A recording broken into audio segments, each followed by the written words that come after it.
Katia.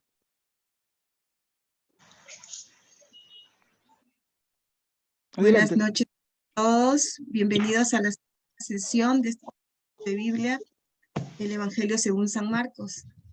Gracias por su perseverancia y su puntualidad para el inicio de cada sesión, porque de esta manera nos permite administrar mejor el tiempo, tanto para las preguntas, comentarios y la clase misma, ¿no? Entonces, bueno, las recomendaciones que siempre les doy, no se olviden de que cuando ya empieza la clase tienen que apagar los micrófonos. Cuando van a participar, es ahí cuando van a activar el micrófono, por favor, si es posible, levanten esa manito, el iconito del Zoom, porque de esa manera es fácil ubicarlas y también darles el orden para que puedan participar 2 o 3 y no hacerlo todo al mismo tiempo.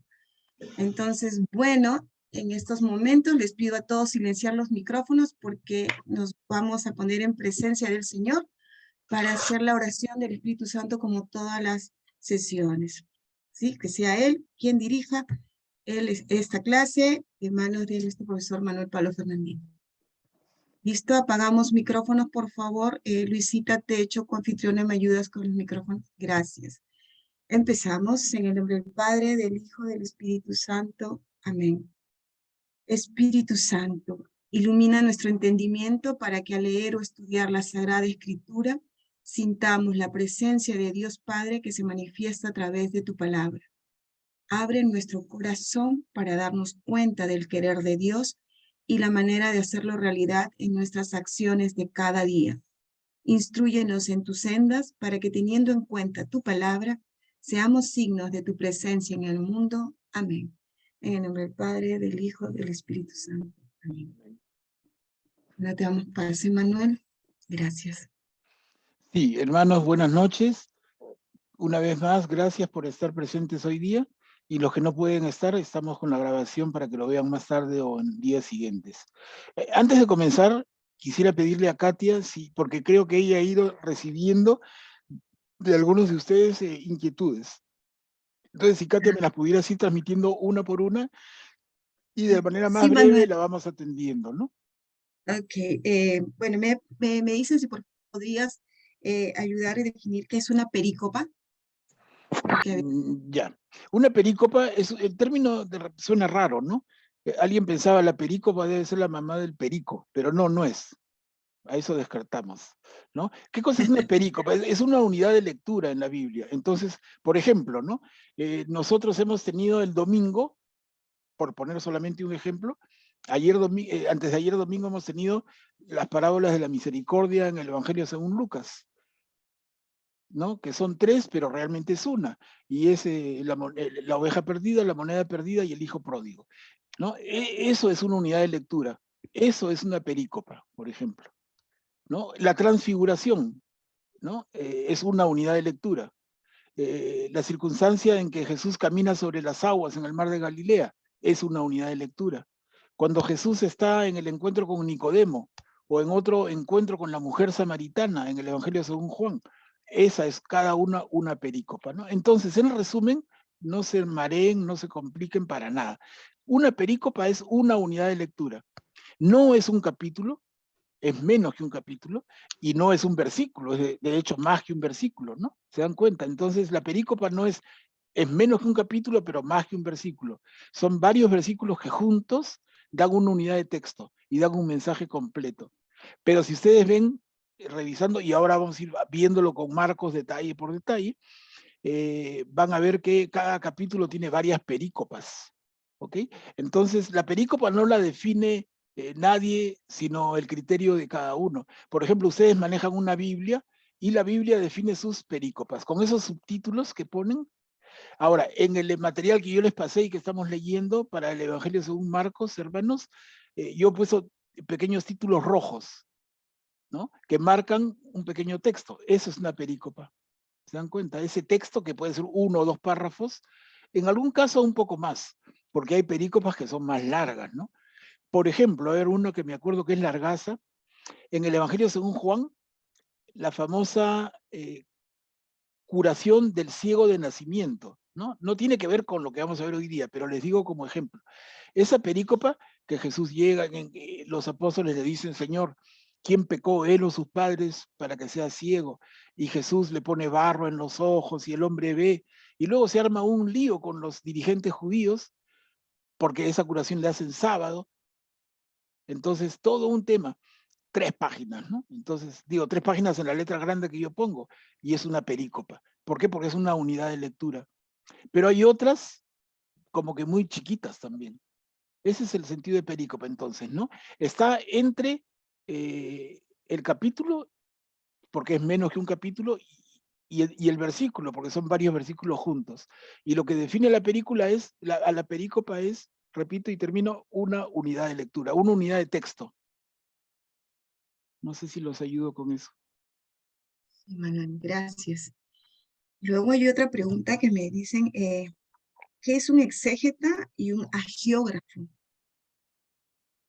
Ya, son dos cosas diferentísimas. El agiógrafo es el autor inspirado, el autor sagrado. Entonces, mis queridas hermanas, hermanos, un agiógrafo es cada uno de los autores de un libro de la Biblia o parte de un libro de la Biblia. ¿De acuerdo? Entonces, en poquitas palabras, un agiógrafo se escribe con H, agiógrafo, es un autor inspirado. Es un autor inspirado que ha puesto su puño y letra para escribir nuestra Biblia. Ese es el agiógrafo. Ahora, el exégeta. El exégeta ya diríamos parecido, pero diferente, bien diferente. ¿Por qué? Porque el exégeta es el estudioso de la Biblia, que puede ser ya de nuestro siglo. No es el agiógrafo, es el que estuvo con su mano y con el material que usaba para escribir, ¿no? Ese es el agiógrafo, inspirado por el Espíritu Santo. El exégeta es una persona de nuestros días que estudia la Biblia, pero la estudia con método, la estudia con disciplina, generalmente con conocimiento de los idiomas originales. O sea, un exégeta fino, conoce el hebreo, conoce el griego, incluso conoce el arameo. Entonces, con el hebreo y el arameo se mete al Antiguo Testamento en la redacción original, no lee traducciones, ¿no? Un exégeta que estudia, hace exégesis del Nuevo Testamento va a leer el texto en griego original. Él nos va a decir, por ejemplo, que lo que decíamos la vez pasada, que el griego de Marcos es bien básico, bien elemental, ¿no? Un poquito limitado. Y ahí, bueno, doble mérito de Marcos, que con una limitación en el manejo, en el idioma, es capaz de transmitir tanto, ¿no? Ya lo comentamos, pero entonces, el exégeta es el estudioso de la Biblia. Hay exégetas durante todos los siglos de la historia de la Iglesia. Cada uno de las personas que en el transcurso de los siglos, son 20 siglos de historia de nuestra iglesia, y cada uno de los que durante todos estos años han estudiado la Biblia, los conocemos como exégetas. Y lo que hacen ellos es justamente exégesis, ¿no? ¿Qué hace el exégeta? Hace exégesis, investigación, investigación profunda. ¿Para qué? Para revelarnos lo que el autor inspirado o agiógrafo quiso transmitirnos. Ahí se dan la mano exégeta y agiógrafo. ¿Ok? Entonces, el exégeta nos ayuda a entender lo que el agiógrafo quiso decirnos. ¿Me explico, no? No sé, espero que sí, y si no me preocupo más. Pero eso es básicamente la relación entre exégeta y agiógrafo. El exégeta es una persona que, incluso en nuestro tiempo, porque siguen habiendo y más exégetas, el exégeta se mete al texto y su intención finalmente, su objetivo, es ayudarnos a comprender al agiógrafo.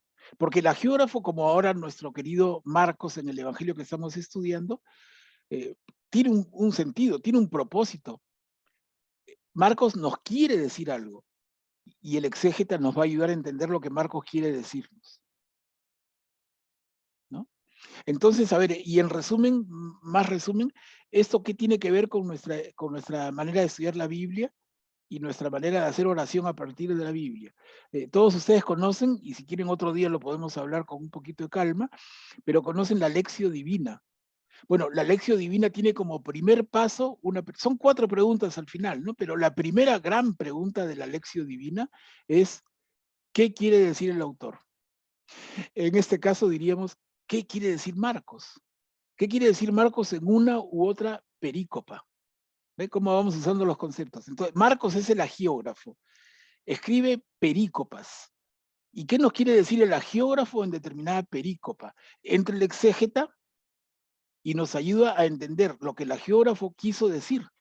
Ahora, ahí no termina la lección divina, hay 3 preguntas más, ¿no? A ver, en resumen, la primera pregunta es, ¿qué nos quiso decir el agiógrafo? O sea, ¿qué nos quiere decir Marcos, por ejemplo?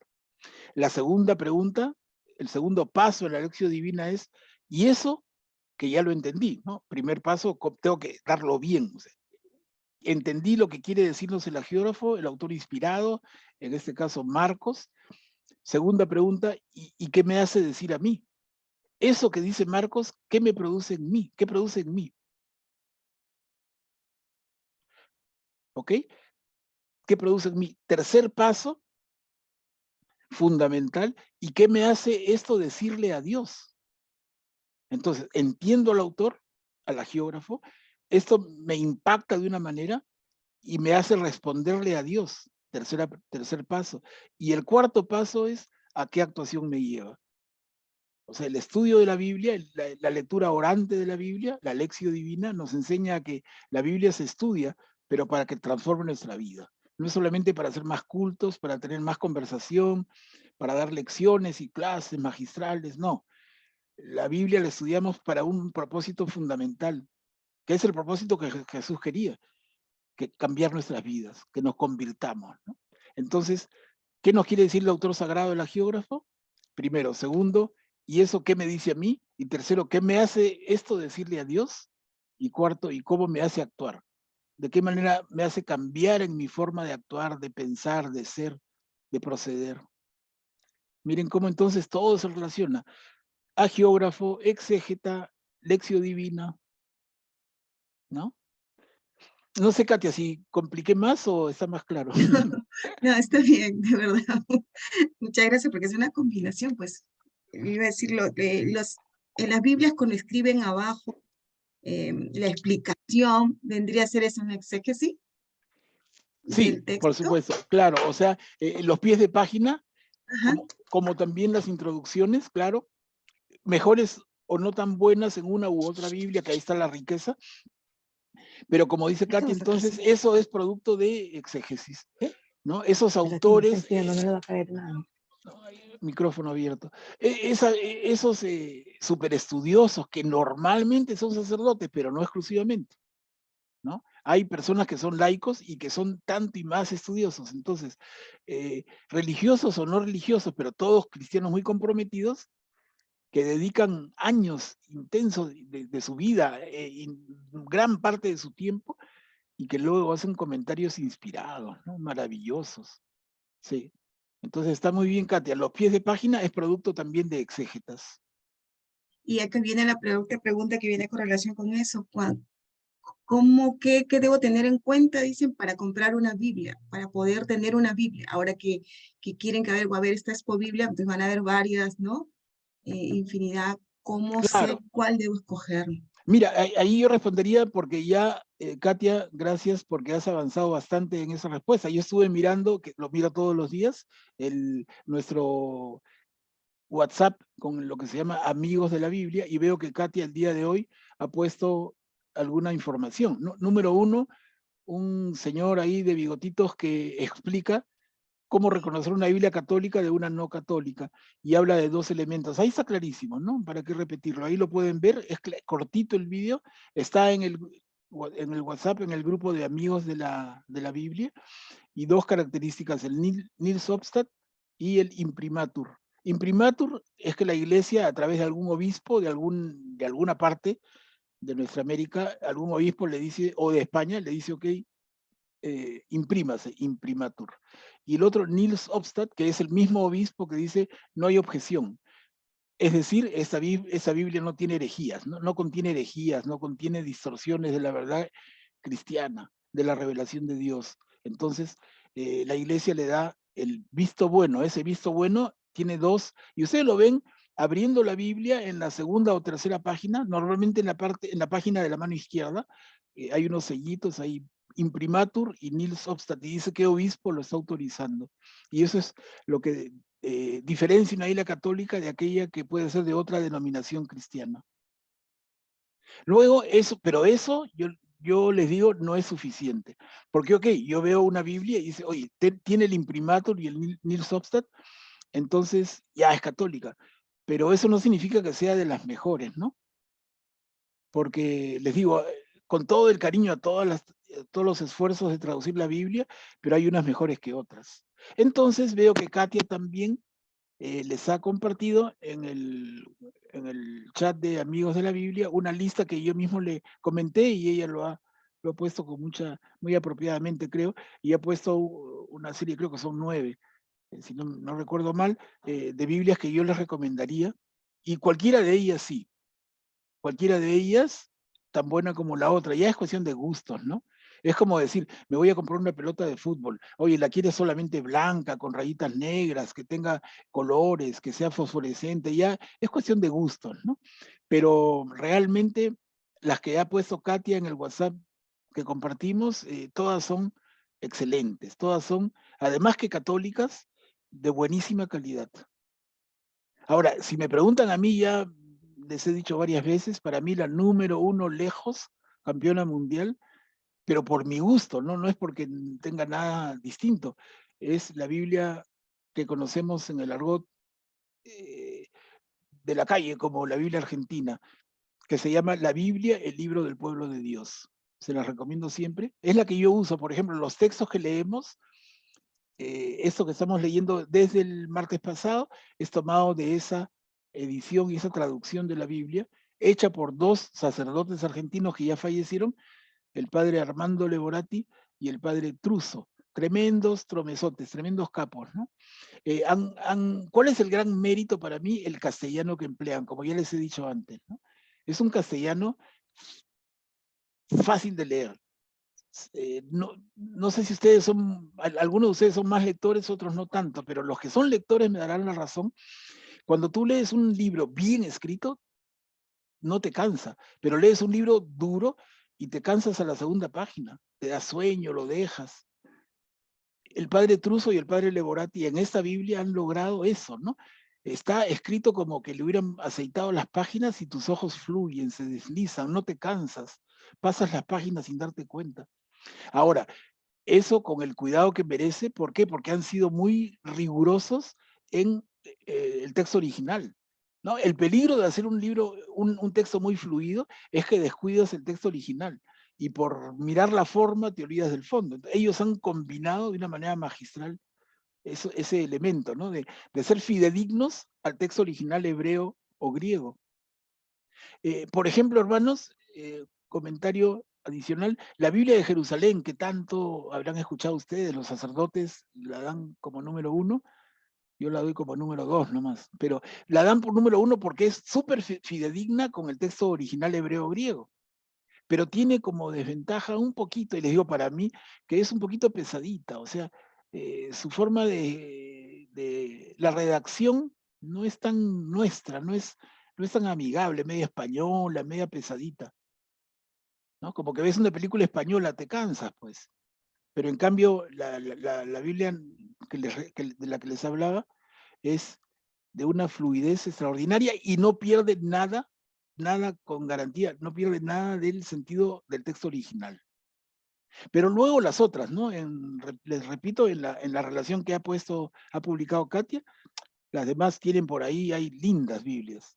Algunos de ustedes sé que compraron, por ejemplo, la Biblia de un padre español, también ya fallecido, el padre Shekel, que en castellano, en América Latina se tiene como la Biblia del pueblo de Dios, ¿no? En España esa misma Biblia se llama la Biblia del peregrino. Y la diferencia es que habla de vosotros y en la Biblia, en nosotros habla del tú, ¿no? O del ustedes. Entonces, así hay la relación que puso Katia. Hay para elegir, pero Hay la número 1. Hay una lindísima que también les recomiendo si es que no hubiera la Biblia argentina. Hay una Biblia que es la más nueva de todas, la más reciente, que financió la Iglesia de Estados Unidos. La Iglesia Católica de Estados Unidos hizo una alianza estratégica, digamos, con los obispos de América Latina, a través del arzobispo de Ciudad de México, a través de él, y se reunió con los obispos de Estados Unidos, con la CELAM, con el Consejo Episcopal Latinoamericano, ¿no? Que reúne a los obispos de América Latina. Ellos tuvieron unos diálogos que rápidamente llegaron al acuerdo y al encargo. La Iglesia Católica de los Estados Unidos le dijo a los obispos de América Latina, por favor, encárguense de una traducción de la Biblia y lo que cueste lo pagamos. Y efectivamente, quien financia este esfuerzo es la Iglesia Católica en los Estados Unidos. El producto ha salido hace un par de años, es bellísimo, y lo encuentran por lo menos en Paulinas, y se llama La Biblia de la Iglesia en América. La carátula es blanca o media blancuzca. Yo la tengo por acá. La Biblia de la Iglesia en América. Bellísima también, bellísima, bellísima. Entonces tienes la Biblia argentina, esa Biblia acá que les digo, la Biblia de Jerusalén, maravillosa, la Biblia del padre Shekel, que les decía el libro, la Biblia de nuestro pueblo. Tienen una Biblia linda, que es la Biblia de Navarra, linda, linda. Esa Biblia la publicó la Universidad de Navarra, en España, y por encargo. ¿Quién le encargó esa traducción a la Facultad de Teología de la Universidad de Navarra? Nada menos que José María Escrivá de Balaguer, en vida, obviamente, ¿no? Entonces José María encarga a su facultad, porque él era el director, el gran canciller de la universidad, y le dice, por favor, facultad, hágame una traducción impecable de la Biblia. ¿Y para qué les pidió? ¿No? Nuestros amigos estos que son del Opus Dei, que ustedes conocen, hicieron un trabajo, mira, más esmerado de todos los que han hecho en su vida, ¿no? Ellos son bien perfectos cuando hacen cosas y eso lo hicieron más perfecto todavía. Y salió una Biblia en 5 tomos. Así, si tú ves tu Biblia de Jerusalén, 5 de esos son. ¿Y por qué tanto? Porque tiene montones y montones de pies de página. Pies de página increíbles, ¿no? Grandazos. Esa es la Biblia de Navarra. Y así, ¿no? Les digo, ahí está la relación que pasó Katia. Ya pasaríamos toda la noche hablando, que son temas que me encantan, pero es bueno que ustedes tengan esa confianza. Entonces, primero, que sepan distinguir una Biblia católica de la que no es, y segundo, que tengan claro que la Biblia, por ser católica, no es que sea igual una que la otra, hay algunas mejores. ¿En qué, en qué está lo mejor? En una cosa que es fundamental, en la precisión en relación con el texto original en el idioma hebreo o griego, ¿no? ¿Recuerdan esa frase? Creo que les comenté el otro día, una frase en italiano que es muy sintomática, ¿no? Que dice traduttore traditore. Y el que sabe italiano se ríe con lo que digo yo, porque traduttore traditore, traductor, traidor. Miren, y eso es una frase de montones de años, ¿no? O sea, siempre hay el peligro de que en una traducción haya traición del sentido del texto original. Pero entonces una Biblia mejor que otra es mucho más, va mucho más de la mano con el texto original, ¿no? Le cambia el sentido.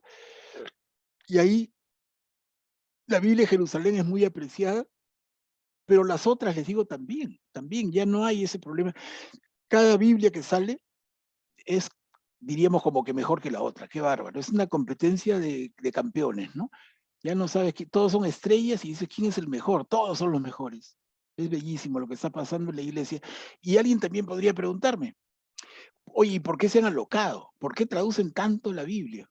Es que nuestra iglesia, hermanos, y si no, los invito a darles una miradita por el Concilio Vaticano II. El Concilio Vaticano II, muchos de nosotros estábamos niños en aquella época y algunos quizás los más jóvenes no habían nacido todavía, pero el Concilio Vaticano II, el último concilio de nuestra iglesia, hasta ahora, se realizó en Roma del año 1965 al año 1968. Y la conclusión del concilio son un par de documentos. Uno de ellos, Dei Verbum, que significa en latín, traducido al castellano, palabra de Dios.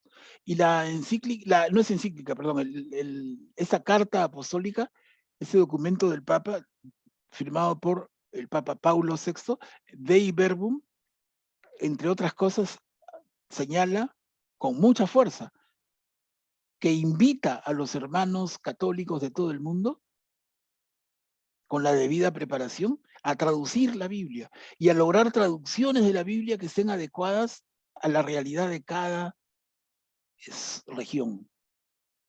Nosotros acá peruanos tenemos una manera de hablar el castellano y entonces, de acuerdo con la indicación del Papa Pablo VI en la conclusión del Concilio Vaticano II hace ya bastantes años, más de 50, ¿no? Fácil 53, 54 años, en cumplimiento estricto de ese pedido del Papa y de la Iglesia, miren cuántas traducciones se vienen trabajando, ¿no? Entonces, yo añadiría a lo ya dicho, uno, ver que la Biblia sea católica; dos, ver qué tan fidedigna es con el texto original y a la vez qué tan fluida es su lectura. Y otra cosa es que tenga buenos pies de página, sobre todo ustedes que están en plan ya de ser estudiantes más profundos, ¿no? Entonces el pie de página te ayuda un montón. Un pie de página pobre no te dice mucho, pero en la medida en que tenga buenos pies de página, es un profesor que tienes al lado, permanente, maravilloso. Y las introducciones. Las introducciones son valiosas. Antes de cada libro, la introducción, y les digo yo, por experiencia propia, yo lo hago siempre, yo leo la introducción después, no antes, de haber leído el libro entero. Por ejemplo, la introducción a Mateo no te dice mucho cuando lo lees primero, pero cuando lees todo el Evangelio según Mateo y regresas a la introducción, le encuentras todo el sentido y te aclara y te amplía y te profundiza y te ordena, ¿no? Y el tercer mérito que tienen estas Biblias más modernas y mejores son los paralelos. Estás leyendo algo en Marcos y te dicen, lee esto en Mateo o en Lucas o en Juan, o estos hace referencia a tal profeta o a tal libro del Antiguo Testamento, esos paralelos, ¿no? Que te digo, es como que tuvieras, hermana, un profesor a tu lado, pero ese profesor lo tienes tú 24/7, no tienes que llamarlo ni contratarlo, simplemente ahí está, tú miras tu paralelo, regresas en tu Biblia o avanzas en tu Biblia, dependiendo, y vas a ver esa riqueza, pero ya te la pusieron como masticadita, ¿no? Está servida la mesa. ¿Qué falta? La voluntad de cada uno. Ahí, y es la parte quizá más difícil, ¿no? Porque mira, tengo introducciones, tengo pies de página, tengo paralelos, tengo de repente más de una Biblia para comparar, tengo todo. ¿Qué me falta? Ganas. Y eso es lo que a veces es más difícil de... Lo demás lo compras, ¿no? Te compras 2 Biblias, 3 Biblias, ya 300 soles, pero las ganas no se compran, ¿no? Eso sale ya, sale de tu corazón, sale de tu compromiso con tu fe. Y eso ya lo pone cada uno, ¿no? Manuel, está Luz Subieta con la manito levantada ahí. ¿Luz? Sí, adelante, Luz. Sí, ya me respondí una pregunta, pero un poco regresando a lo de San Marcos. Entonces, Marcos podría decirse que es un agiógrafo y exégeta. No, agiógrafo. Agiógrafo. Claro, agiógrafo porque es el autor Porque inspirado. es inspirado, ¿no? Claro, el Ya. exégeta va a ser la persona que lo estudia ahora, Ah, ya. Ah, ¿no? muy bien. Claro. Gracias.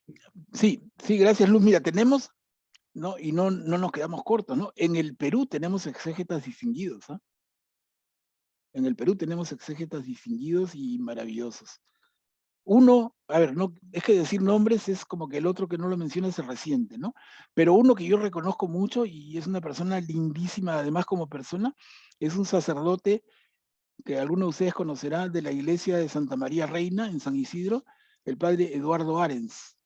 El padre Eduardo es piurano de origen, pero de mamá alemana, de formación matemático y luego estudió teología y es, no de hoy, no hoy, sino de hace muchos años, décadas, un reconocidísimo exégeta, reconocidísimo. Ha participado en trabajos incluso en Jerusalén mismo, haciendo arqueología, con los exégetas europeos más distinguidos, es un trome. Pero así como él, menciono uno, ¿no? Pero así como él hay varios peruanos. ¿Y qué decir del resto de América Latina y en los Estados Unidos y Europa. Pero también, hermanos, hay que ser justos, hay exégetas evangélicos y protestantes, sobre todo protestantes, que son un poquito diferentes de los evangélicos, ¿no? Aunque se parecen, dijo uno. Pero el protestante bien formado, y conozco varios y tengo libros de varios, tienen unas maravillas de obras. Y les digo, de los mejores sacerdotes católicos, los reconocen y los estudian. O sea, no hay, esa separación es más, no sé, más visceral, más de hígado, más, pero a nivel de estudio, se dan la mano y se dan el abrazo. Impresionante leer libros de exégetas protestantes que realmente dan tanta luz. El mismo Papa Emérito Benedicto XVI, que es una eminencia como cerebro de teología, recomienda a varios, ¿no? Y él dice, yo he estudiado a varios y no tengo nada que objetarle. Claro, la diferencia está en otras cositas, ¿no? Pero en la interpretación del texto bíblico, nos sacamos del sombrero con varios protestantes, pero también nosotros los católicos tenemos extraordinarios, y quizá el exégeta vivo más notable es el Papa Benedicto XVI, el cardenal Joseph Ratzinger, ¿no? Cardenal Ratzinger es el exégeta más distinguido de la iglesia vivo. Pero si vamos para atrás, lo que quieran, ¿no? Lo que quieran. Ahí tenemos Maradona, Pelé, Ronaldinho, Ronaldo, Teófilo Cubillas, todo lo que quieran hay, ¿no? O sea, San Agustín, por decir uno solo. San Agustín ya no, pues. O sea, más que San Agustín, nadie. Como exégeta, como intérprete de la Biblia. Y aquí viene, hermanos, que es otro tema, miren cómo una cosa hace explayarse, pero no me quiero enrollar, pero está el tema del magisterio de la iglesia que parte de esto, ¿no? O sea, nosotros tenemos la Biblia como una gran fuente, pero esa Biblia no camina sola. Y ahí tenemos una diferencia con los evangélicos. El evangélico lee la Biblia textualmente y punto, dice que ahí está todo, pero nosotros decimos no. La Biblia, el texto, está dentro de lo que conocemos como tradición de la iglesia. Y la tradición es oral. Y la tradición oral desde los padres apostólicos, desde los apóstoles mismos. Entonces la Biblia, que es el texto escrito, dentro de una recipiente mucho más grande que es la tradición, que se mantiene hasta hoy. Y todo esto con un tercer elemento que es el magisterio de la iglesia, que es la voz y la decisión de las autoridades de nuestra iglesia, el Papa y los obispos, que cuando hay algún tema medio peludo y medio conflictivo, ellos ponen la última palabra y rayan la cancha, ¿no? Entonces está la Biblia dentro del marco de la tradición y el magisterio, que cuando la cosa se pone media picante, cortan y dicen, acá, esto sí, esto no, pongo la raya. Por ejemplo, el magisterio de la iglesia con el tema de la Trinidad, por ejemplo, el dogma de la Trinidad que se prestaba a 1000 herejías. Ya hemos resumido que Dios es hombre, pero, perdón, que Jesús es de hombre, pero no Dios, que Jesús es Dios, pero no hombre, pero que tomó pues, prestado el cuerpo del hombre. Y viene la iglesia y dice, no, Jesús es verdadero Dios y verdadero hombre. Entonces, eso es magisterio de la iglesia, ¿no? El tema de María, Madre de Dios, finalmente, ¿no? El Teotocos. Entonces, dogma de la iglesia, magisterio de la iglesia. El magisterio actúa hasta el día de hoy. Cuando hay temas así medio peludos, medio conflictivos, ¿quién zanja? ¿Quién es el árbitro?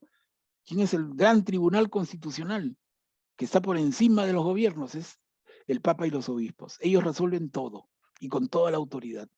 Entonces tenemos 3 elementos. Biblia, que es a lo que nos estamos dedicando, dentro del marco de la tradición y regido por el magisterio.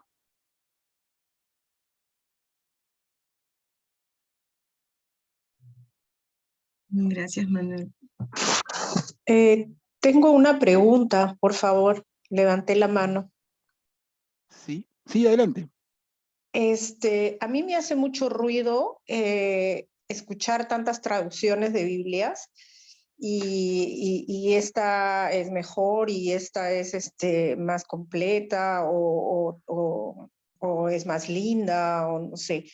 En realidad, estoy pensando porque yo no he sido una lectora de Biblia, he sido más una escucha, a pesar de que vengo del colegio religioso de monjas.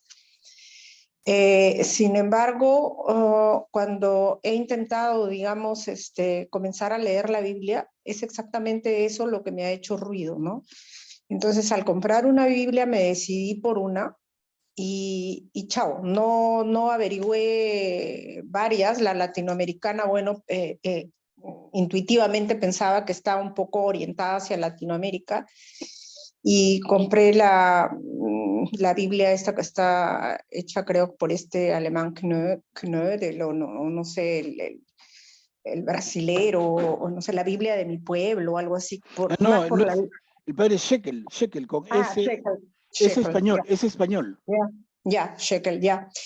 Y porque además tenía la letra grande y yo ya no soy quinceañera, entonces, y el texto me era, digamos, fácil de leer también. Pero sí me hace mucho ruido tantas traducciones y tantas efervescencia para seguir traduciendo, porque yo pienso que cada uno pues le va poniendo de su sal y de su pimienta, y finalmente cuando uno agarra el Evangelio o los Salmos, por ejemplo, ¿no? Yo tengo un libro de Salmos, entonces me doy cuenta que el Salmo que leo en el libro de Salmos, si abro mi Biblia en el mismo Salmo, el mismo número, no es exacto. La idea es la misma, pero no es exacto, viene otro juego de palabras, ¿no? Claro, claro. Y por lo menos a mí personalmente eso me hace ruido, me incomoda. Claro. Claro, María Teresa, mira, está muy bien lo que planteas. Y yo simplemente te diría, ten en cuenta que el texto original se hizo, en el caso de los Salmos y el Antiguo Testamento, en hebreo y un poquito en arameo. Que el Nuevo Testamento se escribió hace 20 siglos en griego. Y en ninguno de los casos en castellano. Entonces, la traducción, otra vez recuerdo la frase, traductore, traditore, traductor, traidor, ¿no? Entonces, la traducción siempre es difícil. Si tú sabes, por ejemplo, no sé, inglés, por decirte, yo te digo, si sabes inglés más o menos bien, lee una novela originalmente escrita en inglés y luego léela en castellano. Y vas a decir, no es lo mismo. Casi, casi como cuando lees una novela y luego vas al cine. Entonces la película de cine puede haber, como me pasó a mí cuando era muchachito con El Padrino, me acuerdo, de Mario Puzo. Yo soy lector desde que era niño, ¿no? Entonces yo leí la novela El Padrino, The Godfather, en inglés, me encantó la novela. Luego la dieron en el cine. Y habían unas colas de 7 cuadras en el Cine Pacífico, me acuerdo en esa época en Miraflores, 7 cuadras de cola, y llegabas a la puerta y ya no habían entradas, una locura. Le dieron no sé cuántos Óscares, hasta que finalmente yo llegué a entrar a la sala, vi la película y salí desilusionado. ¿Por qué? Porque para mí lo que había leído en la novela de Mario Puzo era 1000 veces mejor que esa galardonada película. Lo mismo te pasa cuando si tú hablas otro idioma y hay un libro escrito en ese idioma y luego lo lees en castellano. ¿Cómo pierde? Yo les digo, y si quieres piensa al revés, César Vallejo, nuestro poeta maravilloso, léelo en inglés a ver qué te dice. Lee a César Vallejo en inglés y te va a dar un poco de pena, ¿no? Sí, yo lo he leído en alemán y Le- realmente es bien, bien no, claro, diferente. te das cuenta cómo pierden, ¿no? Entonces, esto lo digo y mira, me das la razón y te agradezco porque es lo que pasa con la Biblia. Es lo que pasa. O sea, estamos hablando de textos escritos hace 25 siglos en el promedio del Antiguo Testamento y 20 siglos en el Nuevo Testamento. Hace tantos años, en una cultura totalmente diferente, en un idioma totalmente diferente y dirigido a un público que no éramos nosotros, ciudadanos del siglo XXI. Entonces, todo esto hace que entonces el esfuerzo de traducción sea tan grande. No es fácil, no es fácil. Entonces, alguien pretende una traducción literal, que es un poco la Biblia Reina Valera, les digo como también dándole su mérito que lo tiene. La Biblia Reina Valera, la Biblia protestante por excelencia, la tradujo un sacerdote católico que luego se volvió protestante en el siglo XVI, Casiodoro de Reina. Y Casiodoro de Reina, un conocedor del hebreo y del griego, hizo un buen trabajo. Hace más de 500 años, hizo un buen trabajo. Y entonces tú lees la Biblia Reina Valera, que Valera es el colega de Reina que lo ayudó, pero lees esta traducción de la Biblia independiente que sea protestante, y te digo, estás leyendo casi el original, pero mira qué pesado es, ¿no? Aburrido, cansado, lees una página y estás como que te hubieras corrido una maratón, o sea, ya la dejas. Esa es un poco la diferencia, María Teresa. En cambio, en otras, tú lees y sin que pierda el sentido del texto original, avanzas, no te cansa porque está bien redactado, ¿no? Esa es la diferencia. Ahora, la Biblia que tú mencionas del padre español Alonso Shekel, repito, se llama la Biblia de nuestro pueblo y es lindísima. Lindísima. El padre Shekel, para miren cómo hay tanto detalle, ¿no? Porque todo esto tiene historia. El padre Shekel era ya falleció, pero un sacerdote español muy reconocido, muy devoto, muy lindo, y que además tenía como gran característica ser un conocedor absoluto y como el mejor del idioma hebreo, de la lengua hebrea. Entonces él no se satisfizo nunca con las traducciones que habían de los salmos, justamente. Y él dijo, yo lo voy a traducir. Él era profesor de hebreo en la Facultad de Teología, en fin, yo lo traduzco. Y tradujo los salmos tratando de que mantengan a la vez que todo su sentido, que mantengan el ritmo, porque los salmos originalmente en hebreo están hechos para ser cantados, no rezados. Entonces el padre Shekel, aprovechando de todo su conocimiento del hebreo, trató de darle a su traducción de los salmos, a la vez que sin perder el sentido, el ritmo, ¿no? La sonoridad. Entonces, cuando terminó de traducir los 150 salmos, ya le gustó, pues. Y siguió con otros libros del Antiguo Testamento y terminó de verlos todos y se fue al Nuevo Testamento y ahí tiene la Biblia que tiene María Teresa, la Biblia de nuestro pueblo. Es lindísima también, está entre las que yo les recomiendo. Les digo, no hay una sola. Y vuelvo al tema que la intervención de María Teresa suscita. ¿Por qué hay tantas? Me hace ruido. Yo digo, si hay que señalar a alguien es a la Iglesia. La Iglesia Católica, repito, en la conclusión del Concilio Vaticano II, pidió a las iglesias del mundo, hermanos, traduzcan la Biblia y háganlo de la mejor manera, poniéndola en el lenguaje que hablan sus respectivos pueblos. Entonces, eso produjo la explosión que hay.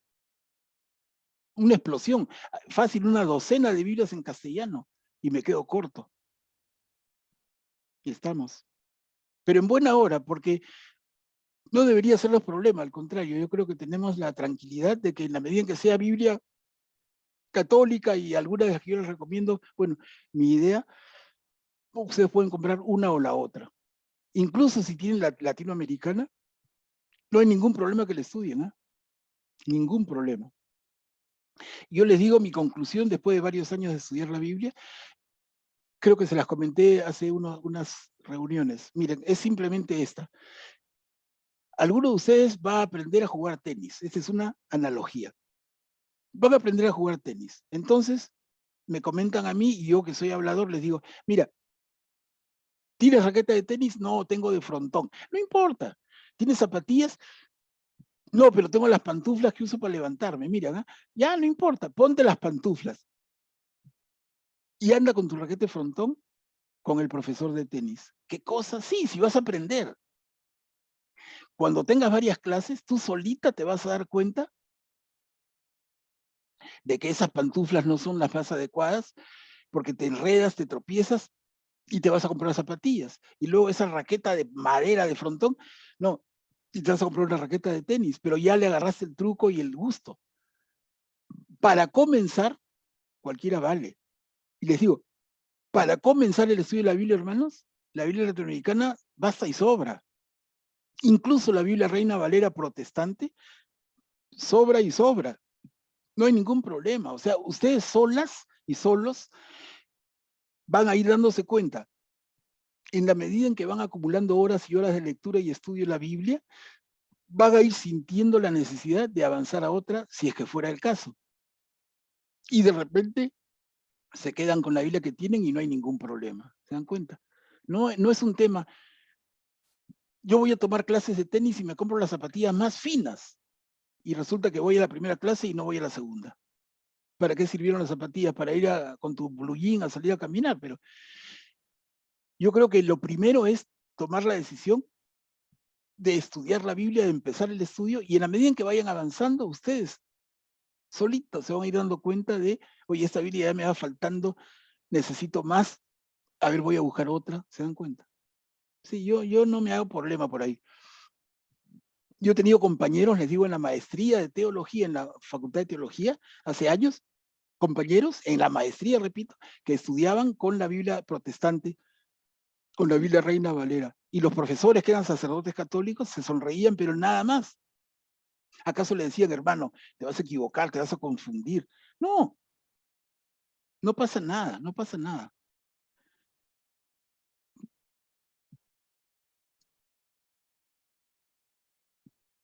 Sí, Katia, no sé si. No, gracias, Manuel.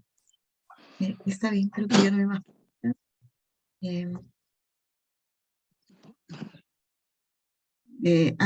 Creo que eso lo podríamos tocar al final, no sé, ¿te parece la pregunta que dejaste sobre la parábola del domingo, el hijo pródigo? Sí, Ahorita yo lo comenté, sí, estamos con la hora ya súper avanzada, pero yo en todo caso solamente les refuerzo la idea de que a mí me parece un tema interesante por la cola que tiene, o sea, miren cómo se puede, a partir de una perícopa, de una parábola, de un texto de la Biblia, cómo se puede sacar más o menos. Es, es como decir, tienes un limón y quieres exprimirlo, entonces, ¿exprimes bien el limón o lo exprimes a medias? A mí me pasa, ¿no? Con mi esposa me dice, oye, ayúdame, exprime esos limones. Entonces yo exprimo y dejo los limones mal exprimidos a un lado y el jugo. Y me dice, ¿qué has hecho? Eso no está bien exprimido. Y agarra y con un aparatito machuca y sale más jugo. Entonces me dicen, mira, no había sacado todo el jugo de esos limones. Eso mismo sirve acá.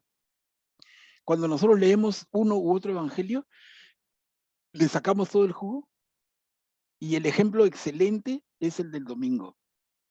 Yo escuché, hermanas, y ustedes también seguramente, una serie de, porque por la magia del internet escuchamos a varios sacerdotes en varias homilías. Y la sensación que me queda, y por lo que he estudiado, es que al limón lo han exprimido a medias nomás. Hay mucho más jugo que sacarle, ¿no? Y la mayoría se quedan en el hijo pródigo o el padre misericordioso. Pero se olvidan del hijo mayor. Y el hijo mayor es tremenda riqueza de Lucas. Claro, está el hijo menor y en su arrepentimiento. Está el hijo mayor, está el padre en su misericordia, ese amor que es ejemplar. Es el amor de Dios. Y hasta ahí uno y otro lo analizan, ¿no? Pero, ¿y el hijo mayor? Ese es el tema para mí más grande. Y si quiere lo seguimos dejando porque ahora nos hemos robado mucho de la sesión, pero lo dejamos y otro día lo podemos tocar, de repente el próximo martes al inicio, si ustedes ya han tenido oportunidad de pensarlo más. Pero yo les digo así dirigido, ¿no? ¿Y el hijo mayor qué? Pasa piola. El hijo mayor, yo les digo, mi punto de vista, el hijo mayor está peor que el hijo menor. Si el hijo menor está perdido, el hijo mayor está recontra más perdido. Y tanto así que el hijo menor se arrepiente y regresa. Pero el hijo mayor no se arrepiente. Y en tanto que no se arrepiente, no regresa. Y entonces acá viene la reflexión, hermanos. ¿Cómo que no regresa si él nunca se fue? Justamente ese es el secreto de la parábola de Lucas, de acuerdo a la exégesis más moderna. El hijo mayor nunca se fue, pero nunca estuvo. La relación del hijo mayor con su padre, de quien entre comillas nunca se apartó, nunca fue. Y les dejo como tema, y digo, lo tocamos la próxima, pero si quieren, y nosotros con Dios, cuidado con ser como el hijo mayor. Alguno de nosotros se equivocó, se fue y regresó. Y el padre lo recibe con el tremendo abrazo. Pero aquel de nosotros que nunca se fue, pero que nunca se abraza con el padre. Aquel de nosotros que nunca se fue, pero que no se arrepiente de nada. Y no se arrepiente porque no ve el error en el que está. Yo lo dejo ahí, de verdad que el tema da para bastante, pero ahí hay una tareita como para hacer exégetas nosotros mismos, ¿no? Eso es exégesis y eso es hacer lección divina, si quieren. O sea, ¿qué dice el autor? Y qué me dice a mí y qué me hace decir y a qué actuación me lleva, ¿no? Entonces eso podría ser una tareita para todos. Claro, no es el Evangelio según Marcos, porque ese texto es de Lucas, pero igual vale el ejercicio. Bueno, Katia, ¿te parece? Con bastante retraso comenzamos. Sí, Manuel. Claro. Gracias. Disculpen, miren,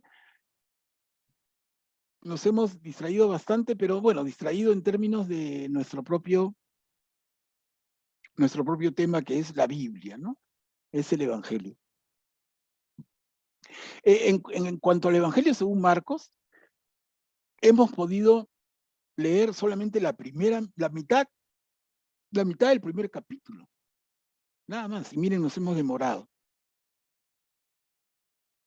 Vamos avanzando. Nos quedamos aquí, Marcos 1:16. Si alguno de ustedes, hermanos, me ayuda con la lectura. Yolanda Figueras. Adelante, por favor. Sí, cómo no. Los haré pescadores de hombres. MC 1,16-20. Mientras iba para la orilla del mar de Galilea, vio a Simón y a su hermano Andrés, que echaban las redes en el agua, porque eran pescadores. Jesús les dijo, síganme, y yo los haré pescadores de hombres. Inmediatamente, ellos dejaron sus redes y los siguieron. Y avanzando un poco, vio a Santiago, hijo de Zebedeo, y a su hermano Juan, que estaban también en su barca, arreglando las redes. Enseguida los llamó, y con ellos, dejando en la barca a su padre Zebedeo, con los jornaleros, lo siguieron. Gracias, Juliano. ¿Algún comentario, hermanos? A ver, un alcance. ¿Qué nos quiere decir el autor? ¿Qué te hace decir a ti?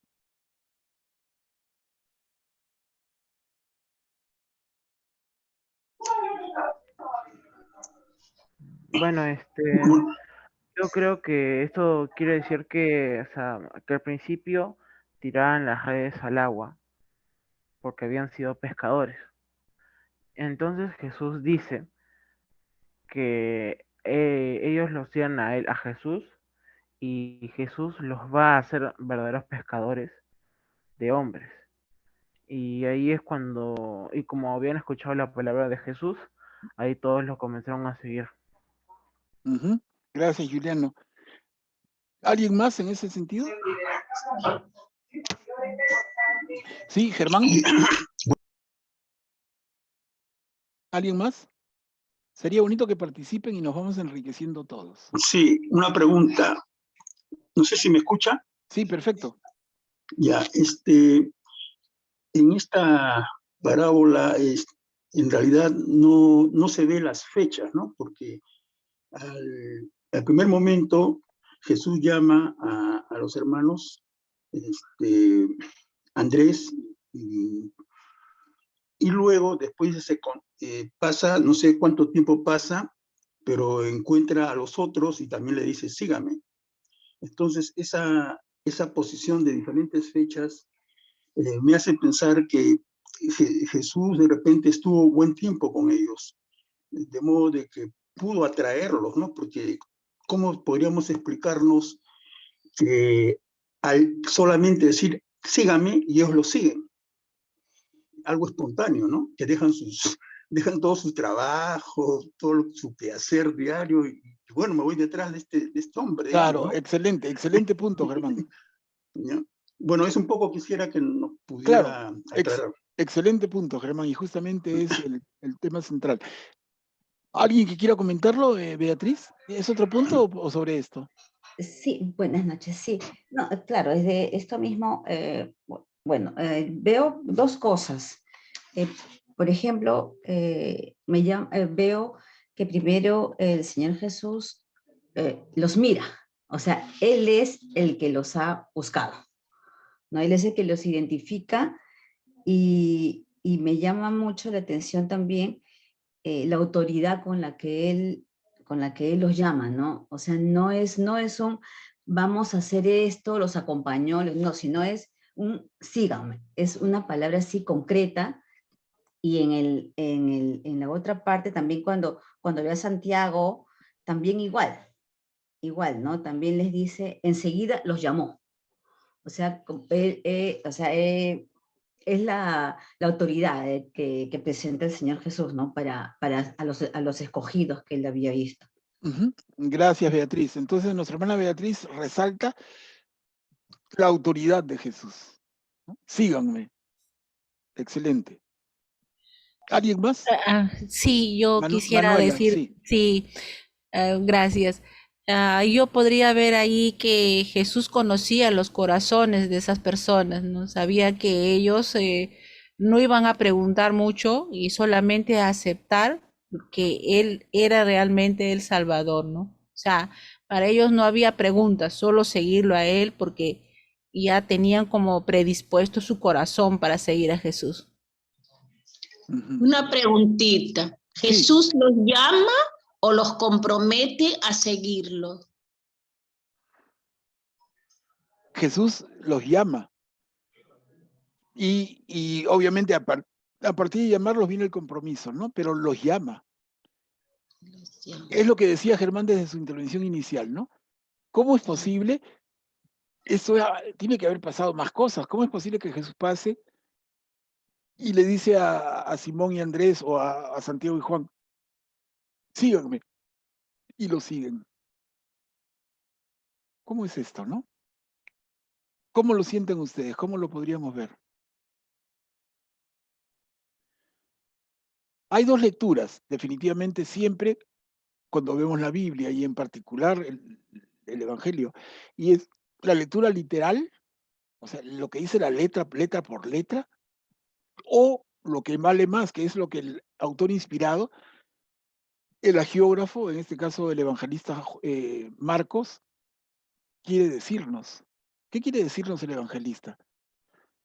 Un poco en función de lo que ustedes han estado comentando. Jesús invita, pero Jesús es quien escoge, se van dando cuenta, ¿no?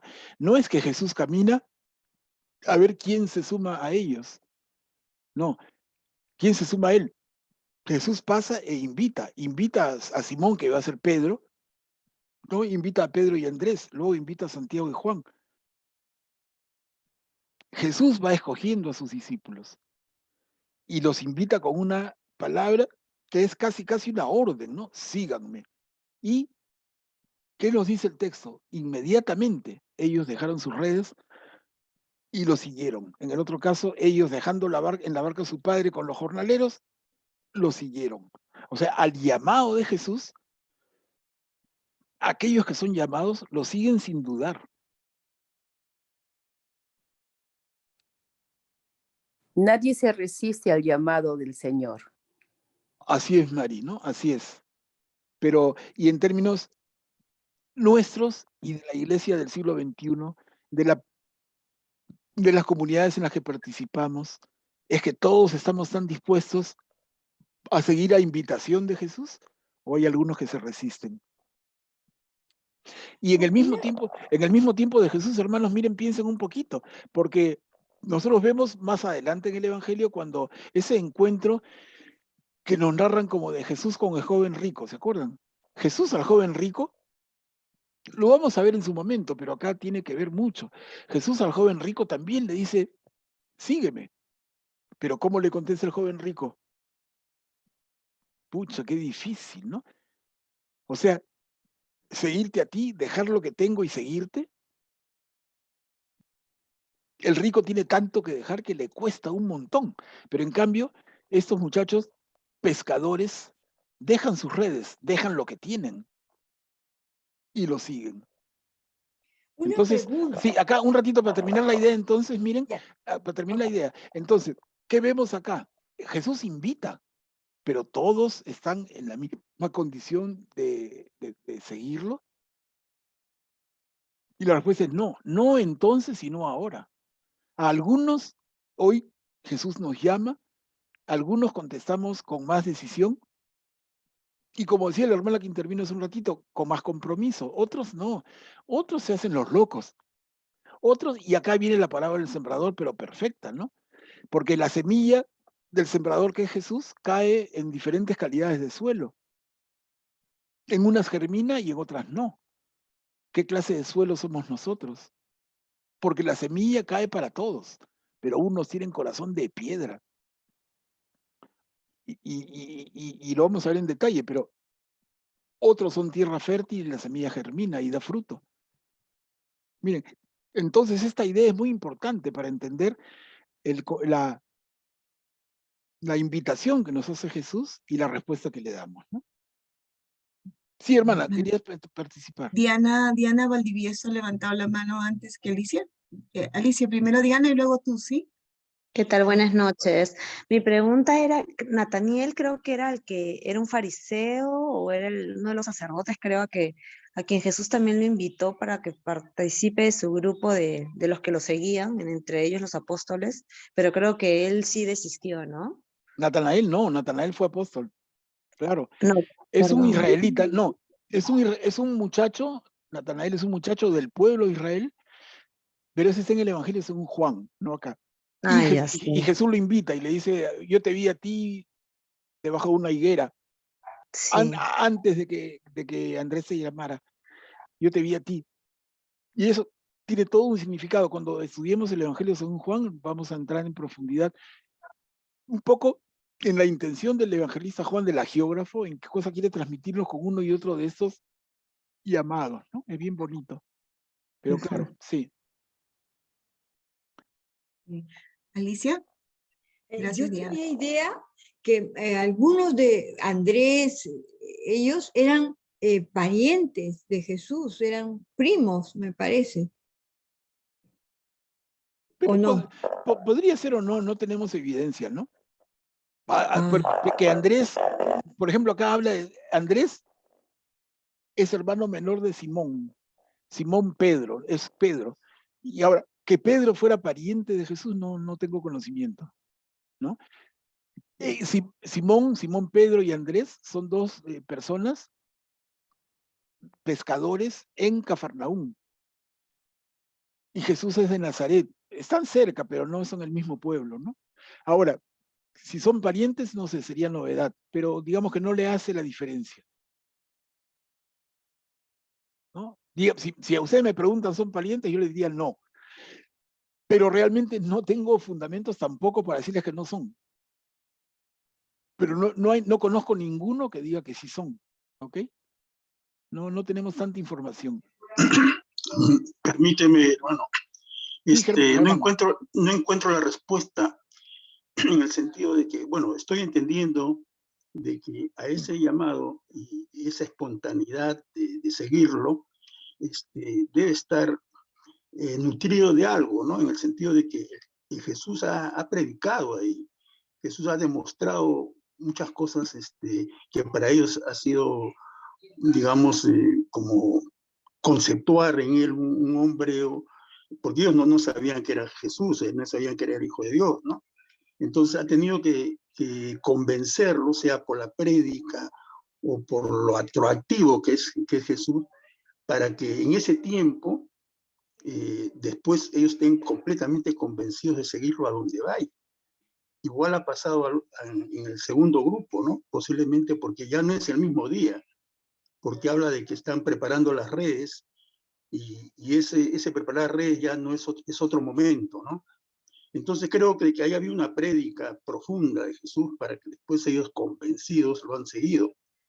No es una conversión inmediata tipo Pablo, ¿no? O no sé qué te parece, ¿no? Sí, no, mira, yo insisto y traté de esbozar un poco la línea de la respuesta por el lado de que podemos hacer dos tipos de lectura siempre, en general en la Biblia, en los evangelios y acá en particular, o sea, o la lectura literal, que dice a la letra y entonces me pongo en el plan como el que tú estás haciendo, entonces tuvo que haber algún antecedente porque si no, no entiendo, o lo otro es, ¿qué quiere decir el autor inspirado usando estas, mira, 3 líneas o 6 líneas en total? En 6 líneas nos da un montón de mensaje. ¿Qué quiere decir? El llamado y la respuesta que le dan. Ese es el tema de fondo. Ahora, ¿cómo fue en el detalle?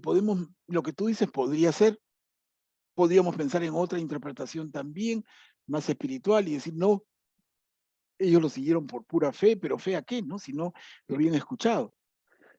Entonces, pero el autor inspirado no tiene la intención de que nos detengamos en eso, sino, por eso digo, la exégesis. ¿Qué pretende la exégesis? Es ir más allá del texto. ¿Qué nos quiere decir? ¿No? Hermanos, micrófonos, por favor. ¿Qué nos quiere decir? ¿Qué nos quiere decir? ¿Se dan cuenta? Entonces no es que sea literal, porque si no nos perdemos horrible. Igual vale, porque Germán está leyendo con atención y esas preguntas son interesantes. Está bien que se las planteen, pero finalmente suéltense un poquito en el sentido de buscar. ¿Y qué quiere decir este autor? ¿Qué quiere decir Marcos? Jesús llama y estos lo siguen, y lo siguen sin dudar, y lo siguen dejando todo.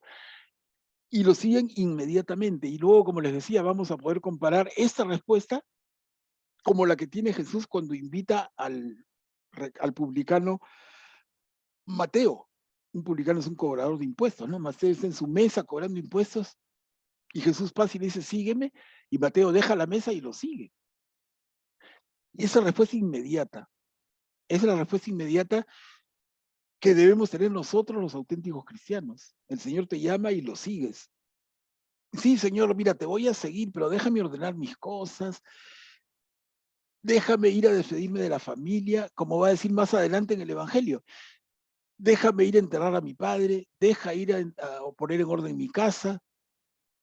Espérate fin de año que cuadro el balance y de ahí puedo estar. Espérate que tengo que pagar unas deudas y después estoy. Claro, y no significa que seamos unos irresponsables tampoco. Otra vez, la exégesis nos diría, no pongamos excusas. Claro que si tienes que hacer algo tan importante como honrar el sepelio de tu padre, tienes que hacerlo. Como pagar una deuda y no dejar a tu familia pues con la pistola en la cabeza, tienes que hacerlo. A eso no se refiere, o sea, la interpretación literal es peligrosa. Lo que quiere decir es que no le pongamos excusas. Sí, Señor, voy a hacer lo que tú me pides, pero espérate que pase este frío de miércoles, ¿no? Este invierno está bien crudo. Espérate, Señor, que voy a hacer lo que tú quieres, pero que se vaya el gobierno que me tiene loco, que no sabemos qué va a pasar en el Perú.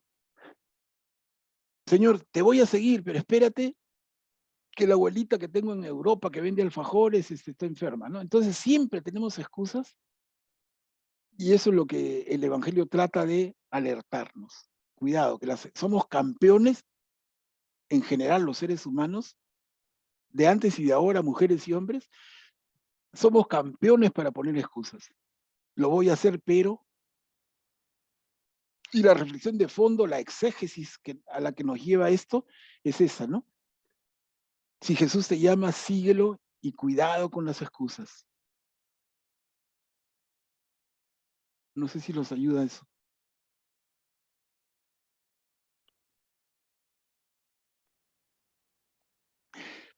¿Alguien más, hermanos? Si no, seguimos, a ver. Igual van a tener oportunidad porque vuelven a revisar esto y lo planteamos el próximo martes. Cállate y sal de ese hombre. Marcos capítulo 1, versículo 21. ¿Alguien que nos ayudara? ¿Puedo leerlo? Sí, Lenny, por favor. Cállate y sal de ese hombre. Marcos 1, del 21 al 28. Entraron en Cafarnaúm y cuando llegó el sábado, Jesús fue a la sinagoga y comenzó a enseñar. Todos estaban asombrados de su enseñanza, porque les enseñaba como quien tiene autoridad y no como los escribas. Y había en la sinagoga un hombre poseído de un espíritu impuro que comenzó a gritar: ¿qué quieres de nosotros, Jesús Nazareno? ¿Has venido a acabar con nosotros? Ya sé quién eres, el Santo de Dios. Pero Jesús lo increpó diciendo: cállate y sal de este hombre. El espíritu impuro lo sacudió violentamente y dando un alarido salió de ese hombre. Todos quedaron asombrados y se preguntaban unos a otros: ¿qué es esto? enseña de una manera nueva, llena de autoridad. Da órdenes a los espíritus impuros y estos le obedecen. Y su fama se extendió rápidamente por todas partes en toda la región de Galilea. Muchas gracias, Lenny. ¿Algún alcance, hermanos? ¿Alguien que quiera comentar esta perícopa?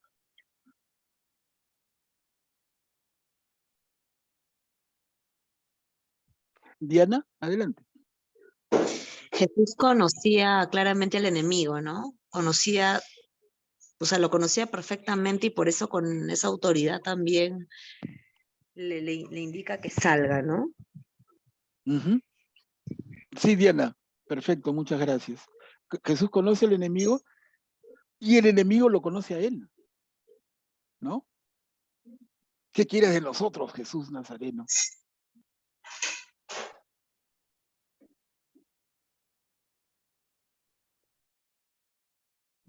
Miren, Jesús es un misterio y justamente, y en los otros dos evangelios sinópticos está esta idea, lo que podríamos llamar el misterio de Jesús.